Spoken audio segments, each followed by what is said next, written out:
Today on Top Shelf Sports, we'll catch up with the Northern Stars baseball beat writer to see how things are going on the diamond.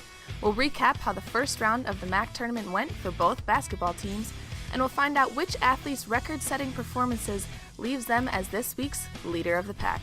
Top Shelf Sports starts right now.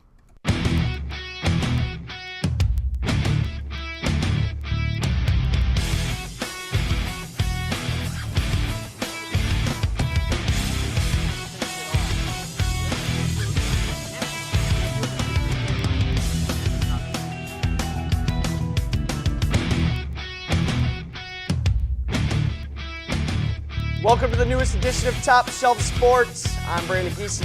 It's our final show before spring break. It may not feel like spring outside, but we're here to warm you up with some NIU action. And I'm Emily Becerra. Let's take a look at what is going on in the NIU sports world. Let's take it to the diamond, where the Huskies softball team fell short to the University of Illinois Sunday. The Illini scored just 2 runs in the first, but that's all they would need. The Huskies finally get on the board in the fourth when junior Dominique Greeno singled home junior Jenny Van Geertree.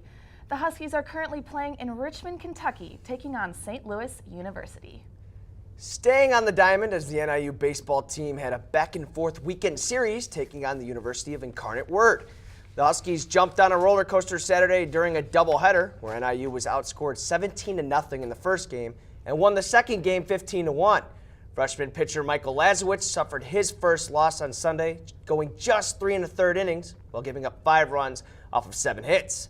Huskies fell 7-3 Friday in the first game, and then again in the series finale 7-5.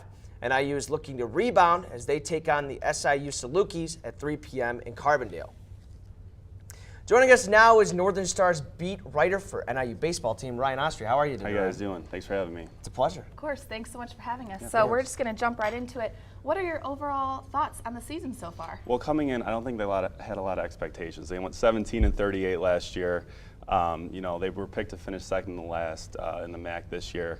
They're 4-7 overall. They've been consistently inconsistent.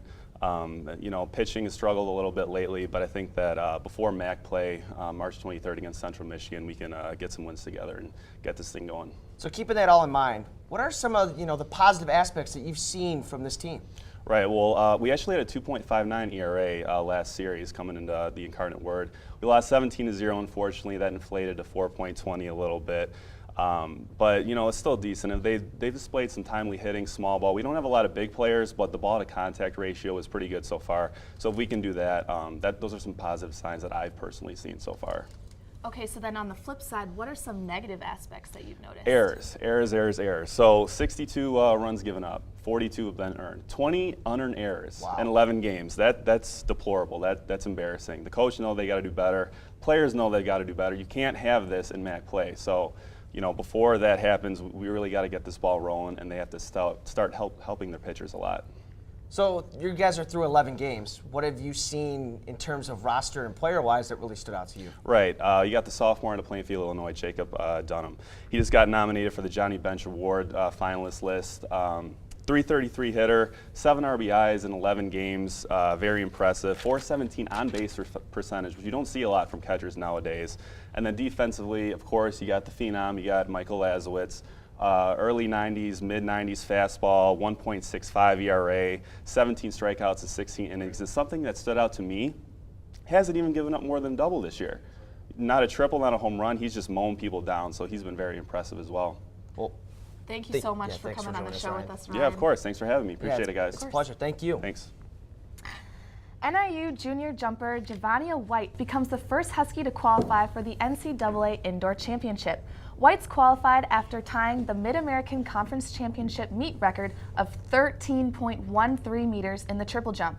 She pushed herself to 2 school records, tied a MAC record, a MAC championship title, and was named the MAC's most outstanding female field performer of the year. We want to wish Javania the best of luck as she's competing today in College Station, Texas. The men's basketball team ended their season abruptly Monday after losing on a buzzer-beating layup. The Huskies were traveling to Kent, Ohio to take on the Kent Golden State Flashes in the opening round of the MAC tournament. Sophomore guard Eugene German and junior forward Levi Bradley were the team's leading scorers, combining for 30 of NIU's 59 total points. Kent State's Kevin Szabo poured in 19 points, and none more important than his buzzer-beating layup to win this game. The Huskies finished their season with a disappointing 13-19 record. The leading scorer in the MAC, Eugene German, was named to the All-MAC second team. German himself expressed his thoughts on being named to the second team and not the first. The women's basketball team's season didn't end any better as they also lost their first-round matchup. The Huskies fell 84-77 to the Eastern Michigan Eagles at the Convocation Center. In the final minute of the game, NIU led 77-75, but 3 consecutive turnovers fueled the Eagles on a 9-0 run to overcome the Huskies. Although they came up short, some players battled hard against the Eagles. Junior forward Courtney Woods led the Huskies with 24 points and 12 rebounds, and starting point guard Michaela Voigt also pitched in 18. NIU finishes the season with a 15-15 record. Scott was able to catch up with former women's basketball forward Kelly Smith to talk about the season and what's next for her in this week's Husky Corner. Thanks, guys. All right, so Kelly, you know, when you hear yourself being called a former NIU Husky, how does that make you feel? Like, what's going through your mind? Yeah, it's pretty surreal. I'm still kind of processing everything with, being done with my basketball career. But I mean, I totally believe in the saying, like, Husky for life, and I know a lot of, past student athletes who come back a lot and still are a part of it. So I'm excited to do that and, still support the team in any way I can. But yeah, it's definitely, like, surreal right now. Sure. So, you accomplished a lot in your career here, including finishing top 20 in points and rebounds. But what would you say overall is your biggest accomplishment as a student athlete here? Wow. Honestly, I mean, like, those things are great, and I'm fortunate enough to have 4 years where I was able to play and I was healthy the whole time, because especially with injuries like in women's basketball, they happen a lot, and I was just very blessed to be able to have a full career like that. But honestly, just like the relationships I made with people, my team, being able to grow with a bunch of different girls, just as a person, along with being an athlete and a student, it was really special, and I'm excited to continue those relationships as I go on. So what are you going to miss most about this team then? Well, I guess the girls then. Just our team chemistry, is really great, last year and this year, and just spending time with each other off the court, and battling through games and workouts, and growing with each other in that way. I'm definitely going to miss that, but I mean, I guess we can still hang out outside the court and everything. Sure. But yeah, definitely just the relationships on the court and that whole dynamic. So what's next for you now that your career is over? Yeah. Basketball career, I'm sorry. Yeah, well, I'm going to graduate in May. Excited for that. That's pretty crazy too. It's just gone very fast, college, for me. Everyone always says that, college is going to go faster than high school, and that's definitely true. But yeah, then I'm going to, next fall or next August, I'm going to be a student at the University of Wisconsin-Madison. I'll be studying veterinary medicine, so I'm really excited for that and that new chapter of my life. And yeah, that's my next step. For sure. All right, so if you could give your former teammates, I guess now, one piece of advice, or just tell them one thing in general, what would that be? I would say just to value every single day, every single practice, every single workout. You never know, when it's going to be your last, for an injury or something like that, and it goes very quick. So just, enjoy everything and value everything. For sure. All right, thanks, Kelly, for joining us today. We really appreciate your time. All right, back to you at the desk, Emily and Brandon. After an incredible win during their senior meet, NIU Gymnastics is heading to the University of Chicago in hopes of keeping the winning streak alive. 4 Illinois teams, including NIU, UIC, Illinois State, and U of I, will compete for state dominance. The annual state meet usually ends in favor of the Illini. However, based on the past few weeks of competition, the Huskies have a solid chance in beating them.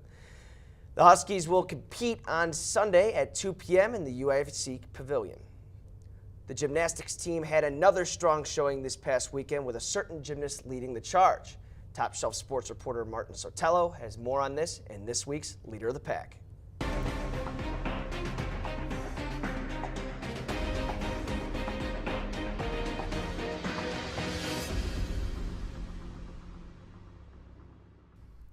Senior gymnast Ashley Potts gained interest in gymnastics at the age of 1. Out of high school, Ashley only received one scholarship offer, but that didn't push her away from her goals. Since arriving at NIU, she has gone from team alternate to team captain by mastering her own abilities. I kind of just try to be consistent all around and try to keep doing everything I've been doing. I didn't really try to learn new skills. It was just like form and consistency that I really tried to focus on. During her time here at NIU, Ashley has broken many records. With dedication, she has consistently outperformed her own standards. Coach Sam Morelli sees Ashley having a bigger impact on her team as they tend to follow her lead. The goal is to leave the program better than you found it, and this group, Ashley especially, has definitely helped to do that. We are in a much better place because of Ashley and the other seniors. The gymnastics team continues to improve around Ashley's performances. Coach Morelli believes that this is a trait that will define her legacy even after she leaves NIU. Ashley herself realizes that her actions reflect on her team. She may not be in her teammates' ears, but she is in their minds. I kind of think I just lead by example. Like, I think I've been here for a while, so they kind of can follow in what I'm doing and understand that, like, I kind of have an idea about it. And then I kind of just, like, put forward, like, all the effort I can and just hope that everyone, like, follows along. Ashley's determined work ethic and lead by example mentality leaves her as this week's Leader of the Pack.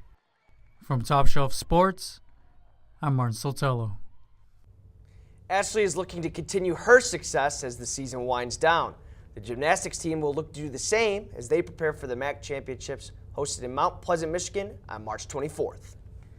When we come back, some of NIU's very own showcase their skills for NFL scouts. And it's conference tournament week. We'll update you on how this impacts the NCAA tournament. What?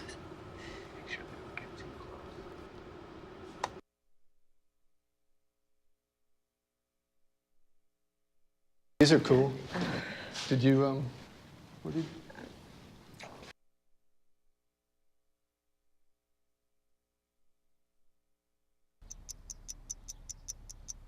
I understand. I know it's not your typical resume. Okay, well. But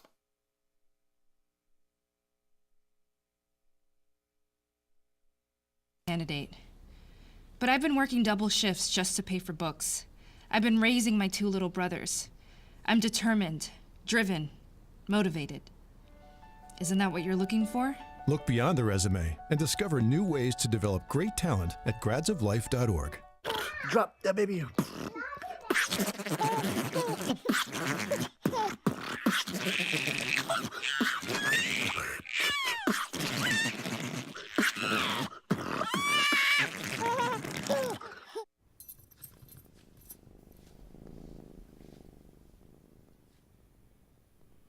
There's a shelter pet who wants to meet you.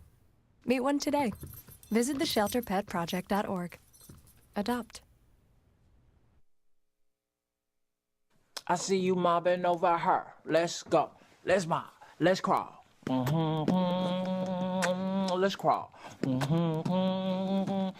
Let's crawl.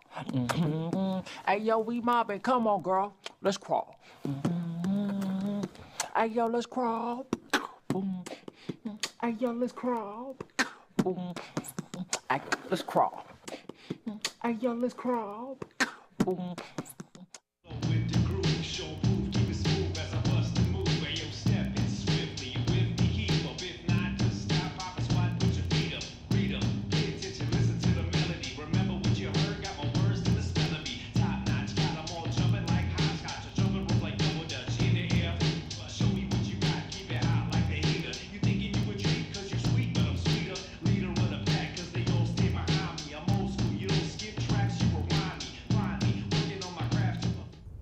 men's golf team opens its spring season this weekend at the Jack Rabbit Invitational.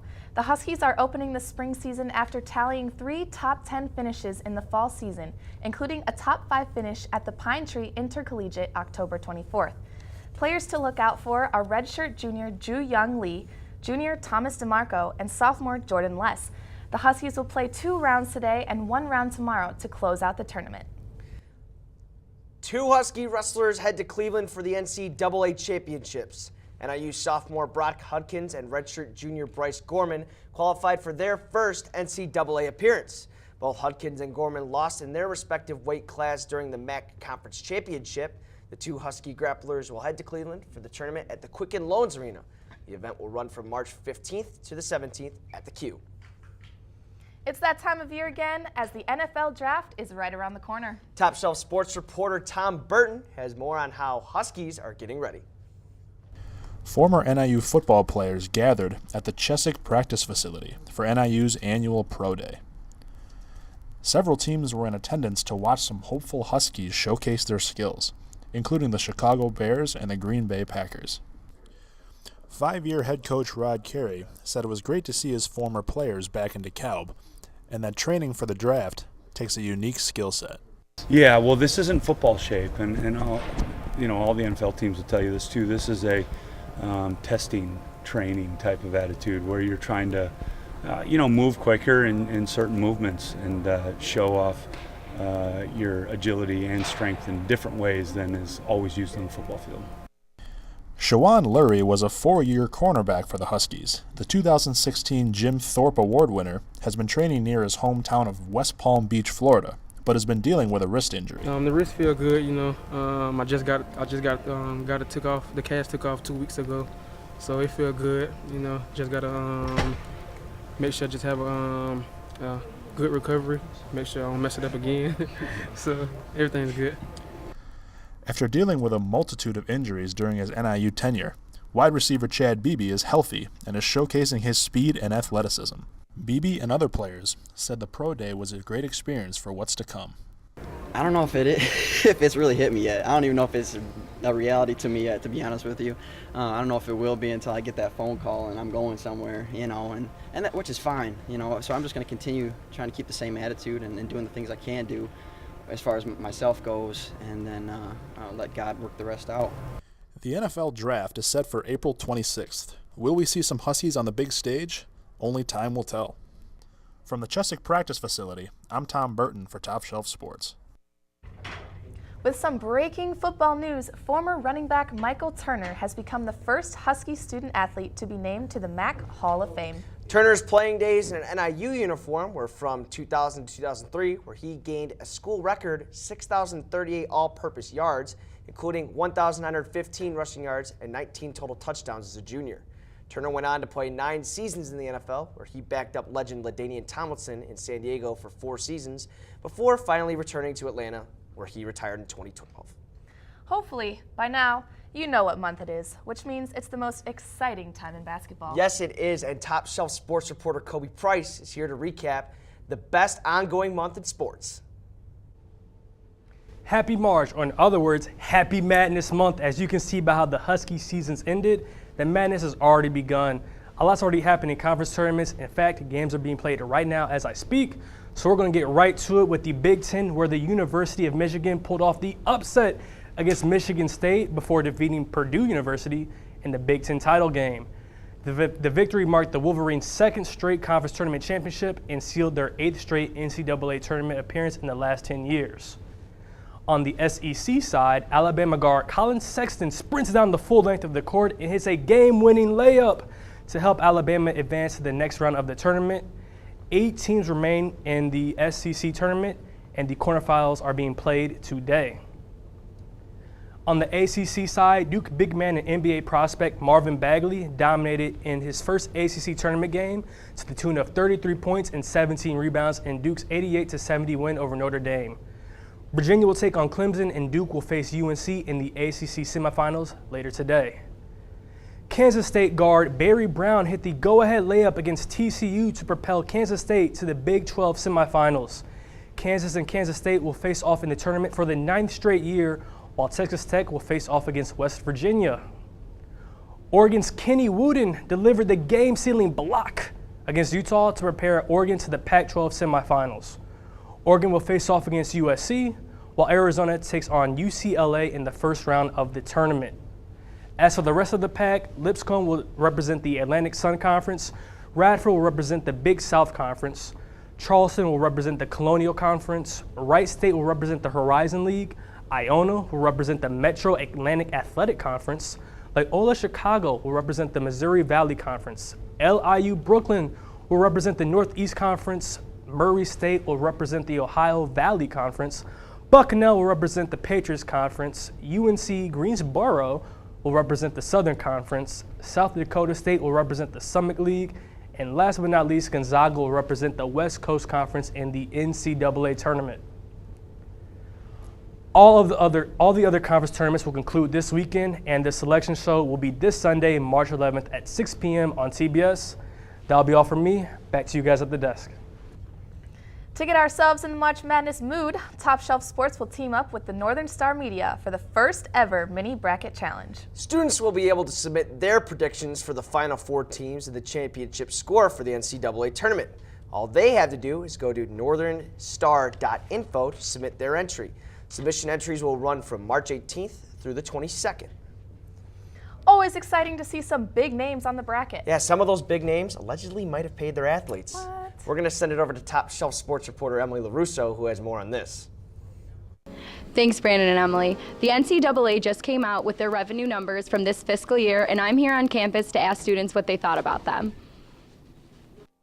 So the NCAA just released their revenue for this past fiscal year at over $1 billion. So what do you think about that? I've heard about that. I kind of knew that they made over, $100 million, and people have mentioned $1 billion, so it's not a surprise to me. And as much people watch sports all year round, college sports, I'm not surprised. With all the excitement this year, I definitely understand it, see where it's coming from. I mean, it's kind of shocking. I mean, that's a lot of money, over $1 billion for like a student organization. I think for like a college sports program, that's like a little too much, considering like athletes ain't getting paid, but coaches are. So I think like if coaches are getting paid, athletes as much as the coaches should be getting paid because they're the one putting in the work and not the coaches. Okay, so with that being said, you do think student athletes should be paid? Correct, that's right. Yeah, I think they should because they is a talent themselves. So I think they should be able to get the same amount of money as like at least the NBA players. I think by now it's pretty much a no-brainer. I mean, student athletes contribute so much to the schools. They make so much money for the schools. So definitely think that they should get some kind of stipend. I mean, a lot of student athletes dedicate so much time to the school already and can't really have jobs besides that, so they don't really earn money. So. I do believe they should receive some sort of compensation, especially for the fact that they generate so much revenue, whether it actually be a salary or some sort of, stipend or whatever they decide to work out. I think something should be in place for them. According to the students here at NIU, NCAA student athletes should be paid or compensated in some kind of way. Back to you at the desk, Brandon and Emily. The GOAT, Tiger Woods, is back and looking better than ever. And it may be cold, but spring training is heating up for the Cubs and Sox. Let's toss it to the Sports Hub with Mike Mitchell for everything in the world of professional sports.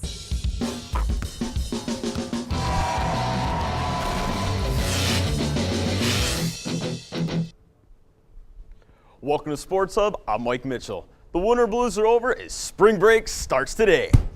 Hopefully you're traveling somewhere warm. I know one thing, though, that will not last long enough to see the warm weather, and that's the Chicago Bulls season. The Bulls were looking to pick up a win Wednesday when they hosted the Grizzlies. Now, before the game Wednesday, the Bulls received a tanking warning from the league for benching key players in their last game against the Celtics. Rookie of the Year candidate Lauri Markkanen got things going in the first with a big slam off the pass from behind the back of Chris Dunn. David Nwaba continued the dump pass in the second with another Steve Nash-esque dish, securing a 119-110 victory. The Bulls will look to continue their momentum tonight when they face the Detroit Pistons. The Blackhawks hosted the Carolina Hurricanes last night in an attempt to save a dismal end of the season. We pick it up in the first when Patrick Sharp finds the loose puck on the doorstep of the Canes' goal and puts it past ex-Hawk Scott Darling. That would be the last score of the game for the Hawks, as they would give up 2 unanswered goals. We pick it up in the third where another ex-Hawk, Teuvo Teravainen, gets the puck on the power play and squeaks it past the Hawks defense. The Hawks fall to 29, 31, and 8 on the season. It cannot seem to find any sense of winning in this dismal 2018 season.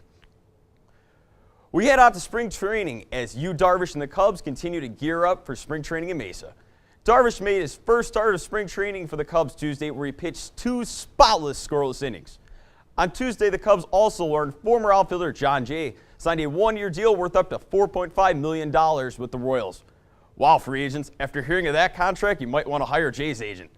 And now we head out to Camelback Ranch, where the White Sox are also building towards their 2018 campaign. Dylan Cease looked lights out for the Sox in his pitching debut Monday, striking out 4 over 2 innings. The countdown is on to opening day, which is March 29th. Now we head out to the Valspar Championship, where Tiger Woods is on a mission. Tiger started in the back nine, where he picked up on the 12th, where he plugs this ball within 5 feet of the hole and would make the birdie. At 13, same story for him as he drains another birdie. And now, ladies and gentlemen, Tiger makes this 12-foot putt to take his first lead of the 2018 season. After shooting a 1-under 70 yesterday, Tiger Woods backs up with a 368 and is tied for the lead. His playing partners Jordan Spieth and Henrik Stenson both blew up over the first 2 rounds and will surely not be around this weekend. Finally, we head out to Vegas, where once again Kevin Harvick dominated the Monster Energy NASCAR Cup Series. Harvick led an astounding 214 of 267 laps, cruising to his second consecutive victory. Harvick now has led 395 of 592 laps run in the Cup Series and heads this Sunday to Phoenix, where he has won 6 of the last 11 races at the track. Not to mention, he has also led nearly 1,500 career laps at the track. Looks like he has a shot to complete the turkey this Sunday. Might want to bet on him. Well, that's all for Sports Hub. Have a safe and, of course, fun spring break. I'm Mike Mitchell. Let's send it back to the desk. After the break, Ice Cold Craighead will recap what happened this weekend in the world of MMA. And we'll show you our jam-packed top 5 plays of the week that you will not want to miss.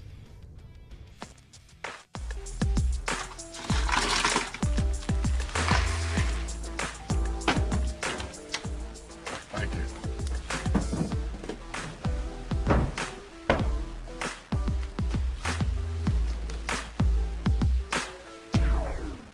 You got a king? Go fish! The smallest moments can have the biggest impact on a child's life. Take time to be a dad today. Welcome to the newest edition of Top Shelf Sports. I'm Brandon Giese. And I'm Ryan Ostry. NIU Sports had a very busy week, Brandon. Yes, they did, Ryan, and we're going to get right into all of that with the women's basketball team. The women were once again led by Brisbane native. Hold up, cut! Come on, man. Brisbane.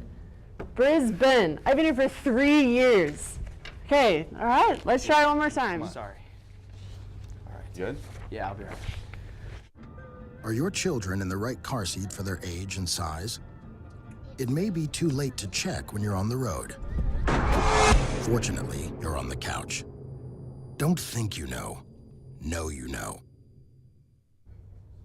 Up next is the MMA Lowdown, given by a man known only as the Wild Card. I hear he has an ace up his sleeve. Let's just hope he doesn't deal us a tricky hand. I hope not. Thanks, guys. I have a stacked hand of MMA news. First, last week in the UFC, Cris Cyborg defended her title against the young upcomer Yana Kunitskaya. Then, Frankie Edgar fought an undefeated Brian Ortega later this week in boxing. Lipinets takes on Mikey Garcia on Showtime. Yana Kunitskaya brought her A game to the championship fight, but it was not enough to stop Cris Cyborg's lethal offense.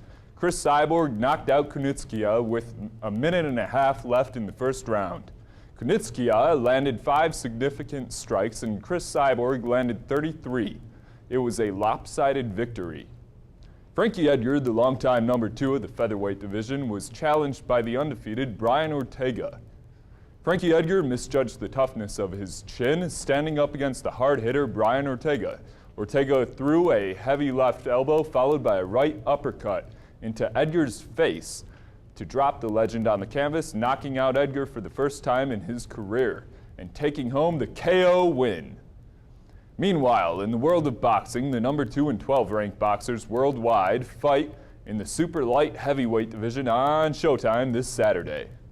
Mikey Garcia, American-born and bred, fights the Russian Sergey Lipinets. Mikey has never lost a matchup in 37 fights. Sergey is 13-0 and made his fighting debut in 2014. Expect Mikey Garcia to win by KO. Back to my 2 best friends at the desk. Thanks, Wildcard. We have a high opinion of you here at the desk. I don't know about you, Emily, but I'm in need of some key ads for my fantasy basketball team. You know, I'm not really sure I can help you out, Brandon, but our top shelf sports reporter, Bea Garcia, can give you some tips in this week's Fantasy Update. Thanks, guys. Fantasy basketball playoffs start next week, and I have the keys to make sure your team comes out on top. Let's start with the point guard spot. Coming out of the G League, Trey Burke of the New York Knicks is owned in only 24% of leagues, but has had 5 straight games with double-digit performances. If he continues to work on his defense and score when needed, he could have a long-term future in the Big Apple. While he isn't a starter, Burke is seeing plenty of minutes, making him a useful fantasy prospect. Expect Burke to finish the season strong as he looks to keep his spot in the league next season. Now we'll head to the Windy City with my 2 guard you'll want to watch. David Nwaba of the Chicago Bulls has become a starter since igniting the team's offense as their primary wing off the bench. Nwaba's rebounding numbers have also improved since being inserted into the lineup, as he now sits at just under 5 boards a game. His consistent output and steals also make him very close to becoming a must-own player. Another player to look out for is Sacramento Kings forward Bogdan Bogdanovic. Over the last month, Bogdanovic has made it clear he's worth owning by putting up good numbers in multiple categories since George Hill's trade to the Cavs. Bogdanovic has been a small bright spot in what's been a terrible season for the Kings, as he has shown glimpses as both a scorer and floor general for the team. With the Kings' commitment to developing young players, look for the rookie to continue to play a big role as his team season comes to an end. We'll go to the land to take a look at my power forward. Larry Nance Jr. of the Cleveland Cavaliers has seen more playing time since Tristan Thompson sprained his right ankle. As a result, he has seen an increase in rebounding numbers and has continued to make great strides as a scoring option for the Cavs. With Nance and LeBron being an impressive duo, the Cavs may have a hard time turning the starting role back to Thompson once he and Kevin Love return from their respective injuries. My center to watch is Julius Randle of the Los Angeles Lakers. Randle has seen more playing time since Larry Nance Jr. got traded to the Cavs. In return, he's increased his rebounding numbers. But what fantasy owners should value the most is Randle's increased role on the offensive side of the ball, as he's scored 21 straight games. Randle has become much more aggressive, and as a result, he has also seen a spike in free throw attempts per game. Look for him to finish the season strong as the Lakers continue to use their young core at a high rate. That'll do it for my fantasy picks of the week. Playoffs are right around the corner, so make sure you pick up the players you need to make a run at your championship. I'm Bea Garcia. Now let's send it back to Brandon and Emily. And it's about that time for my favorite segment, Top 5 Plays of the Week. Brandon, I am just as excited as you, but because I'm nice, I'll let you go first. Thank God. At number 5, the Crimson Tide on the hardwood. Colin Sexton was not going to be denied this time as he takes it right down the heart of the lane to stun A&M. Alabama wins 71-70. At number 4 this week, Chicago Bulls' Lauri Markkanen is on the right side of a top play. Let's take a look as Chris Dunn dribbles down the court. Is he going to go for it? Nope. Watch the slide backwards pass to Markkanen, who finishes it off with an exclamation point dunk. At number 3, we're going to head out to Phoenix for spring training gem. Steven Souza lays out completely for a diving grab. Can't wait to see more of him in a Diamondback uniform, and he doubles him off. They win 11-6. And at number 2, the NFL Combine revealed some unbelievable potential, including Central Florida's linebacker Shaquem Griffin. With feet like lightning, Shaquem the Dream sprints his way to an incredible 4.38 40-yard dash. Not only is he an athletic phenomenon, but a freaky fast football player. Defying all odds, the one-handed athlete is paving a way for success. And the number 1 play of the week, DeMar DeRozan, with no time on the clock, right down the lane, dunks on Anthony Tolliver for the dub. No respect for that man. Raptors win 121-119. That is for sure my favorite segment. Oh my God, me too. Top Shelf Sports is produced and directed by students here at Northern Illinois University. For more information on Top Shelf Sports, look us up and like us on Facebook. Be on the lookout for our various podcasts on SoundCloud. You can also check out our Twitter and Instagram sites at TopShelf_NIU to keep up with the latest sports content. We want to thank you all for joining us, and as always, Go Huskies!